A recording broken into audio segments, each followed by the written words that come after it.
Hey guys, it's Makeupless Monday here, and I wanted to shoot a real quick intro to the video coming up because this week I didn't write a script. I sat down this morning and shot my video, and I really liked how it came out, but I didn't realize that it would come out looking as dark as it did. So then I sat down and made several more attempts to try to reshoot the video in better lighting, and I just feel like the first take was the best. So part of Makeupless Monday and vulnerability is putting yourselves out there, imperfections or not. I just felt like I wanted to, apologize for how dark the video is, but I do hope you stick around to listen. Anyway, thank you so much, and I will see you in a second here for Makeupless Monday Moment 5. Hi all, it's Makeupless Monday here, and I'm here to do your Makeupless Monday Moment 5. Now, I apologize if I sound a little scratchy.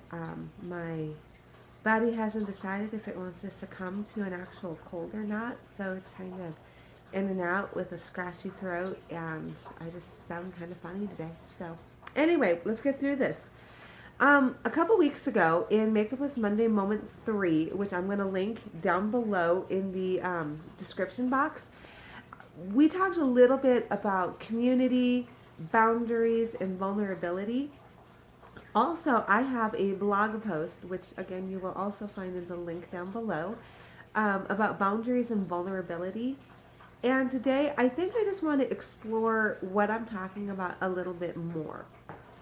So, for me personally, about 8 years ago was when I first heard the term boundaries. And I'll admit I haven't actually read the book Boundaries.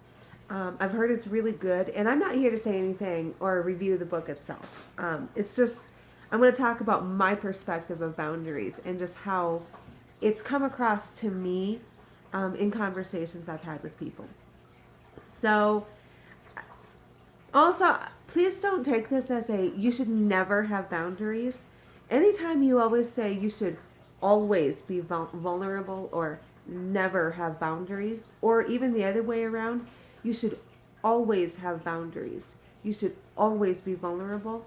Never and always means you are already wrong.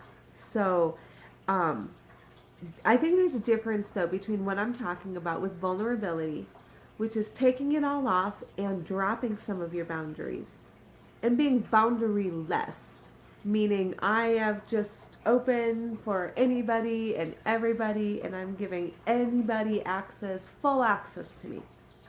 That is not at all what I am saying when I'm talking about vulnerability. What I am talking about being vulnerable is not being afraid to show who you are. A lot of people I've talked to have told me things like, well, see, I just don't have any friends because I can't trust anybody. So I just have these boundaries and they protect me. And not that long ago even, I was having kind of an argument with somebody where I was saying, hey, on a date, I tell them this and I get this reaction back and I don't appreciate it. And she was like, well, why would you even tell them that about you? You should be waiting for at least 2 months before you say that you're starting your own business. And I was like, that's what I'm talking about. Those to me come across as the unnecessary boundaries. The boundaries that we put up not as a way to truly keep us safe or protect ourselves. It's just a way to keep us from showing anybody who we really are, using boundaries as a game to, oh, well, only once I get to know you am I ever going to show this side of me. That's different from, hey, you know what, I just have some things I keep personal or some things I just keep private. Then there's the boundary that you also use to try to control other people. An example of that might be, well, my boundary is that you can't talk to me that way. I tend to look at boundaries as being a way to control yourself. They are meant for you to keep yourself safe, not used to control other people's behaviors. So, for example, instead of saying, oh, well, you can't talk to me that way, and if you talk to me that way, you just can't be my friend anymore, turn that around into I statements. I don't want people to talk to me that way, so I'm not going to put people into my life that do so. And if they come into my life, here is what I am going to do. Just a little bit of a difference between you can't do it this way and a matter of, you know what, I'm just not going to allow that to happen to me. And so those are a couple of examples of what I would say is a difference between a healthy boundary and a boundary that's being used to control people.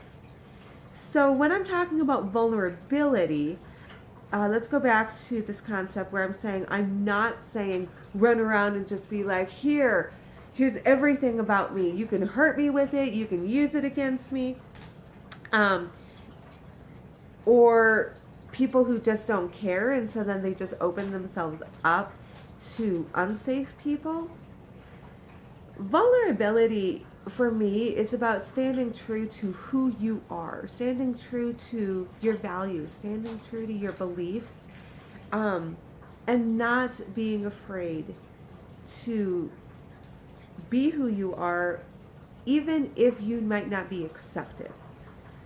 There's a difference between the fear of acceptance, and so we hide ourselves away, and just knowing the difference between, well, this is just not an appropriate time to say this to this person, so I'm just not going to go there with them. Anyway, I know this is a little hodgepodgey, a little probably not as well thought out as I would like, but I really would love to take this opportunity to have you explore a little bit between the differences of boundaries and vulnerability, and tell me how you keep a balance of those two in your life. In the meantime, go forth, be bold, be makeupless today. It is Monday, so it is all about taking care of me, doing your 10-step routine today, being makeupless, being minimal, and loving yourself. Go ahead, subscribe in the subscribe down below, ring the bell. Also, you can visit my website, www.makeuplessmonday.com, and you can also receive some information on my skincare coaching. In the meantime, I look forward to seeing you back next week for Makeupless Monday Moment 6. And you have a great week. All right, talk to you later. Bye.